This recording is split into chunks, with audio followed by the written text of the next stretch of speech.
KSP lessons. This lesson's about orbiting and reentry. Should be a rather quick video. They're surprisingly easy things to do once you kind of see the mechanics and have a decent enough design. This design's very simple. The thruster weight ratio is a little less than I would normally do. It's at 1.98, but that will change quickly as you lose mass from burning fuel.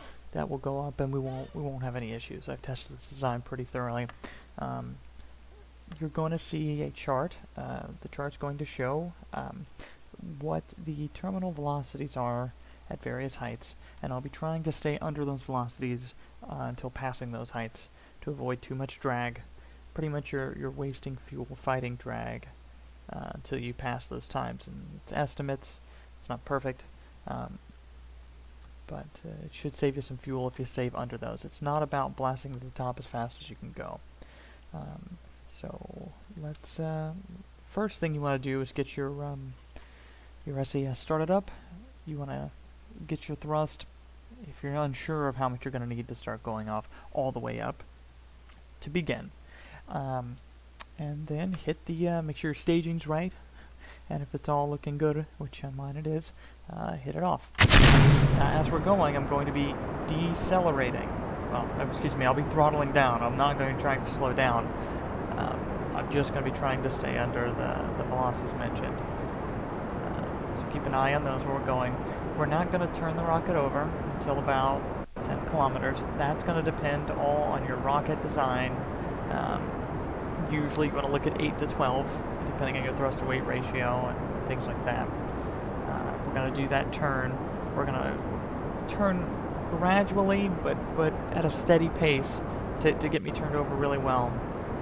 In the meantime, we're just cruising for a little bit, just trying to keep under those terminal speeds to keep the wasted wasted fuel down. And approaching 8,000 meters. We need to stay under 215. Looking good. This rocket I will be doing about 10. The reason for that is that it's a lower thrust to weight ratio, as well as there is pretty much once you're getting to 10, you're kind of getting out of the thick stuff. And one thing you can see that will help is while my SAS is on, I can turn it off temporarily. Not that you need to with the new one, but the other thing you can do is if you don't want to do that, you can also help reset it by just a quick hit of F while you're going. You want to change to your map view early on, after your turn sometime. This way you can check your the progress of your apoapsis. From here, as my own altitude climbs, I'm going for a 100-kilometer orbit, by the way, so 100,000 meters. As my apoapsis increases, I'm going to work to getting my lateral velocity, meaning the velocity out that way, as high as possible, up after 30 kilometers. And the reason being, we're really getting out of the thick stuff. We're still in atmosphere and have drag, but we want to get going as far forward as possible. Any more going up, and we're kind of not wasting fuel, but we are, because you don't need to push up. That's going to happen naturally as you push out. I'm going to skate it up by a little bit just so I can lose, plan to lose a little while I'm still in atmosphere. Here, this time, you can warp up and warp up to your apoapsis. That's the next time we're going to burn. And by doing so, by burning at that apoapsis, burning prograde, we're going to be increasing our orbital size. We're going to make a nice circular orbit. What do I mean by prograde? Well, this little yellow marker, if we're burning in its direction, we're burning prograde. We're burning in the direction we're already traveling. That's going to increase our speed, and that's how we're going to get going. One thing to note, I have an orbital velocity up in the 1,800 meter range, 1,800 meters per second. When you're doing these, a good rule of thumb, good way to notice, and I take credit, Scott Manley should take credit for this one. I learned it from one of his videos and I've tested it. It does look really good. If you're up past 1,500 meters when you reach your apoapsis, you're looking pretty good. You had a decent ascent. His rule is also, if you're under 1,000, you need to go back to flight school. That's a quote. So yeah, we're just gonna warp up to this next section. Now, I could do something like a maneuver node, things like that, but honestly, you should learn to do some basic maneuvers without things like that. Why? Because these really are basic, you'll do them all the time, and by using the map mode, you really you shouldn't even need one. I use them sometimes. Well, I should have planned for that. My staging is out of fuel. Next stage going.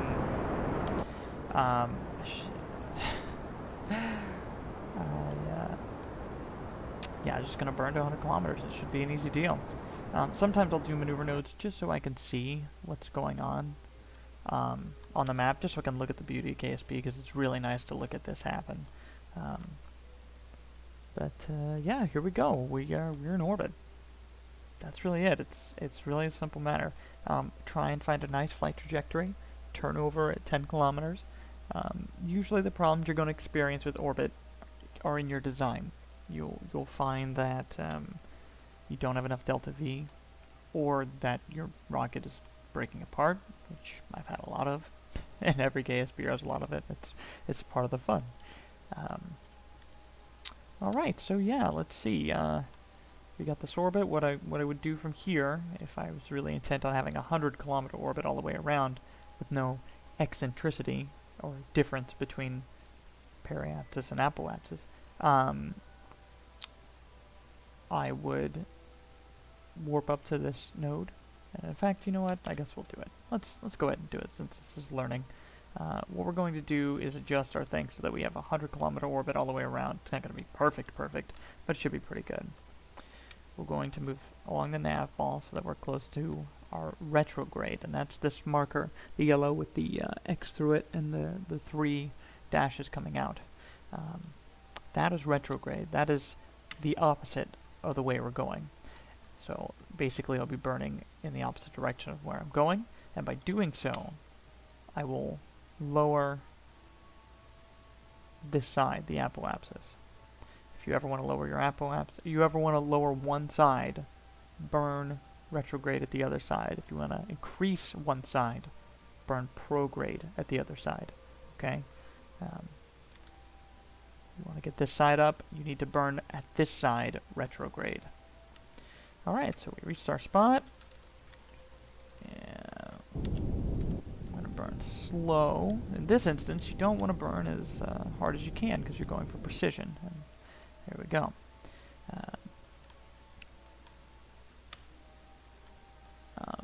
Just a note on how hard to throttle, how hard to burn.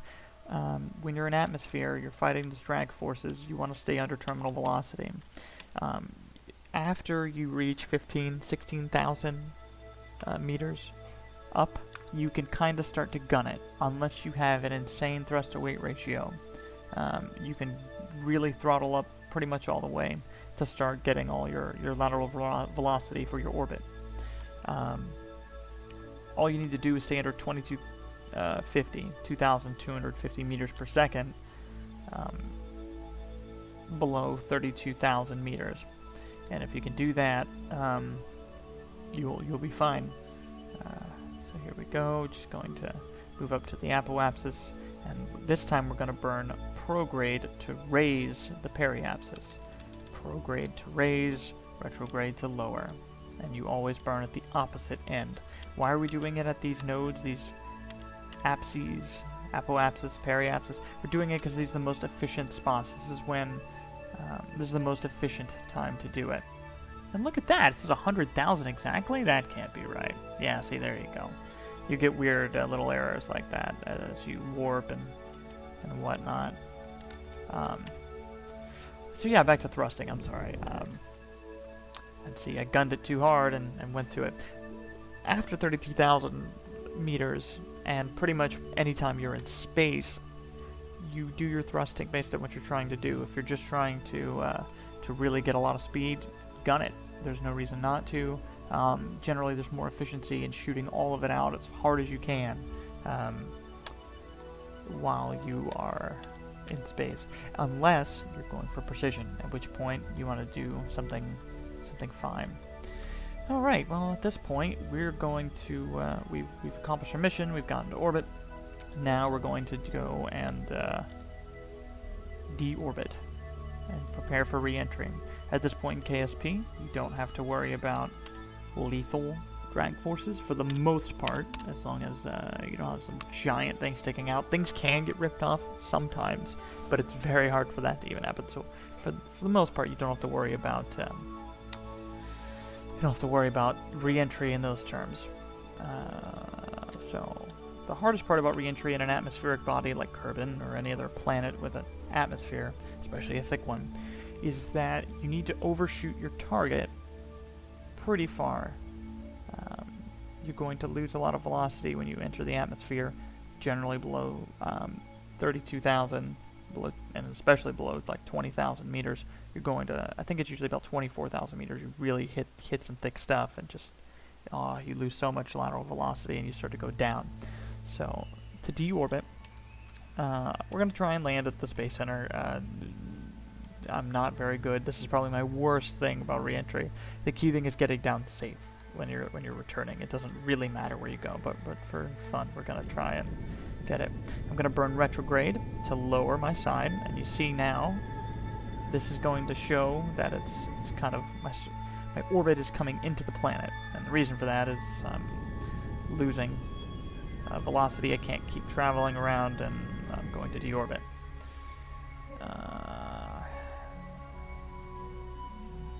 Now this is a really shallow entry, so I am gonna try it and see if that's what's gonna get me to Kerbin, and if not, well, excuse me, to the KSC, and if not, you know, whatever. Again, a neat little trick that I use to keep myself on target on things, just a side note. For your SAS, you don't need to undo it quickly with F. If you hold the F key, you toggle it. Let go, it's back. If I turn it off, hold it, it's there until I let go. You can use this feature for a sort of reset. When you're spinning, the SAS is trying to correct you. But then if you were doing precise movements and you don't want it to correct back away, let's say I want to move over to here, bam, I hit F right there, and that's going to say, hey, I want to lock it in there. There. There. And it locks it back there. Just a neat little trick. It seems to help me out. Alright, so another thing to note about re-entry, while you may not experience deadly re-entry effects in terms of heat and your craft being ripped apart by drag forces, you can experience issues being oriented ways you don't want to be oriented. For instance, if you have a very large craft, the heaviest end needs to be pointed retrograde. Otherwise, you could get all flipped around. This craft could start wibbling and wobbling, and most of the time that doesn't matter, but it depends on the design and just things to note, things to really keep track of. I'm looking at this, and I'm wondering if I shouldn't have lowered it more. I still can, maybe a little bit. We're gonna warp to Atmo. When you hit atmosphere, it will stop you. It will stop your warp. Now, right now, you see, we're not really slowing down much. In fact, we're actually gaining speed. The drag at this level is going to be very minor. You can see up here the indicator that shows your how much atmosphere is present.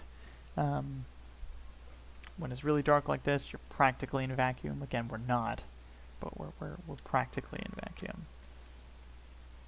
And I'm wondering if I should slow down more. I have tons of fuel. I didn't even need as much fuel as I took into orbit, but worst case scenario, if we start overshooting, what I'm going to do is just burn laterally in this direction, retrograde, and while we're over it, I'm going to let drag do the work in the meantime. Let's see, something else to look at while we're just piloting through. You can warp while in atmosphere, obviously. This is a little bit of a long process. Very fun to watch, but it can take a while to kind of get going down here. So one thing you could do is warp. Be wary of warping in atmosphere. because it's calculating a lot of different things, and crazy things can happen once you start getting up over 2, 3, and especially 4 times. You can only warp up to 4 times. You cannot do more than 4 times warp in atmosphere, and generally you wouldn't want to based on the calculations. There'd be too many errors and your craft would probably be ripped apart. When you're landing, be very careful. You should be starting to get reentry effects in the next 10 kilometers. Be careful landing with a high warp, because I've destroyed my capsule with a parachute, with landing legs, with everything, no problem, just because I was warping and I wasn't paying attention. You just can't calculate it right, and it just doesn't go well. Alright, so we're definitely going to overshoot KSC, which is fine. It's easier if you have tons of fuel, you can still overshoot and kind of go for your landing zone. Remember, this is only really applicable... Oh, hello. And that's where our debris landed. Wow. Here you can see our surface velocity starting to go way down. Way down. And there's those reentry effects. We're starting to hit the thick stuff. You see, we're getting into the dark, the lighter blue, indicating more of that. You can see this drastically coming down. It's not going to come down enough for my liking. So, when I get about to where I want to be, I'm going to start burning. I mean, and we might, but we're shooting across the sky, so here we go. Still going to way overshoot. I should have been burning back there, but not a big deal.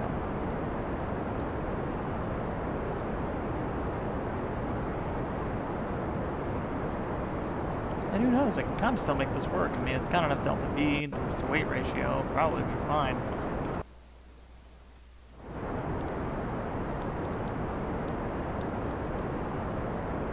I could probably fly back to KSC at this rate. There's nothing wrong with landing in the water. I'm just being picky at this point. Fighting gravity, fighting it. Yeah, look at that. You see, we're stopping. Creep over. Again, this is only possible because of our atrocious amount of fuel, and we're not even really going to be able to do what I would like. So this is sort of a waste of time. So what we're going to do is spend the rest of this fuel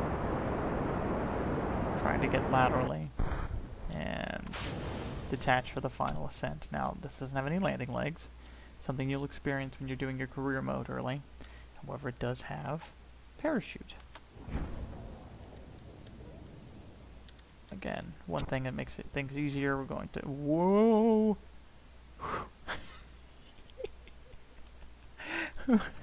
One thing that makes things easier is we're... This parachute will start helping slow us down, not much because it's not deployed. You can tweak when it deploys, thanks to tweakables. I can have that happen at any time.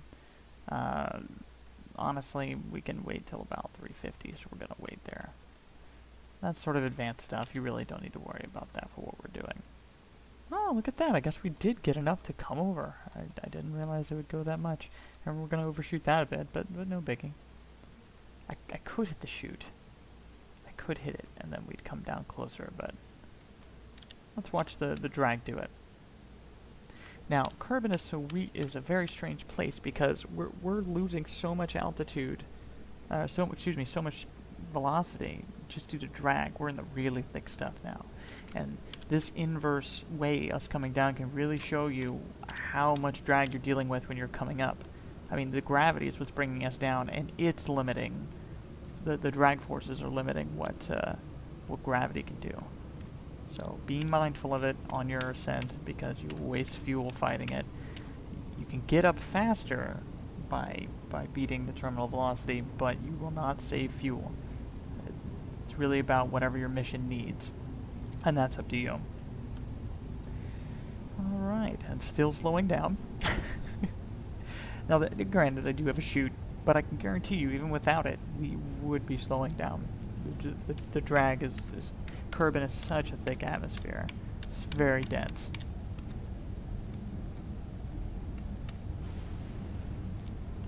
Oh, we didn't get to see it go splat. Well, alright. And ta-da! Prepare for a safe landing. Now, let's see here. 21.9 is what I'm looking at, but that isn't that. It's still pretty fast, and I'm gonna warp here. And you see the effects of warp. Gotta be very careful. Even with this, and look at it. Wow, look at it wigging out like that. And turn off SAS. It confused it. I think we're still gonna get some damage. No, look at that. We're okay. I mean, I see why I was doing that. We had a target. And that's it. There's not really much else to it. If you have particular questions, specific questions about making your paths more efficient or designing rockets, I will do something on building rockets at some point other than delta V, just to run down a delta V and thrust to weight ratio. If you have specific questions, feel free to comment or send me an inbox if you don't want it to come in the comments, and I'm happy to go over it with you. This has been KSP Lessons, Guzworks. Hopefully this helps somebody out, and like, subscribe, keep an eye out for some more. Thank you so much, everyone. Take care. Bye-bye.